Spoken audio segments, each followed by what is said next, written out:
Daerah kecil Oyak di bahagian muka kini setanding dengan daerah lain, lebih-lebih lagi apabila Oyak memiliki tarikan pelancongan warisan etnik Melanau. Sehubungan itu, Premier Sarawak Datuk Patinggi Tan Sri Abang Jari Tun Openg meluluskan pembinaan bangunan kedua galeri warisan tersebut untuk mempamerkan budaya Melanau. Ia dijangka akan dibangunkan bersebelahan dengan bangunan sedia ada. Kerajaan Sarawak komited pastikan jalinan perhubungan jalan raya terus dari Limbang dan Lawas ke Miri tanpa melalui negara Brunei ataupun Sarawak Sabah Link Road SSLR untuk segera dilaksana.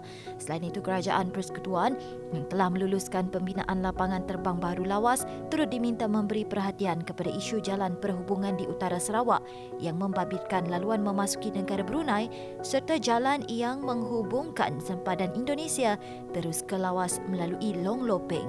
Dalam pada itu, beliau turut menasihati golongan belia yang baru mendapat lesen agar lebih bertanggungjawab dan tidak sesekali mengendali kenderaan secara berbahaya.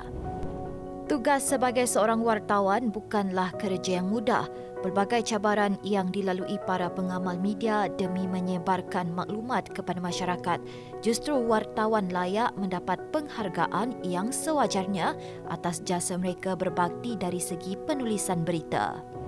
Kerajaan akan memperhebatkan usaha untuk menarik minat lepasan Institusi Pengajian Tinggi IPT terlibat dengan perniagaan franchise.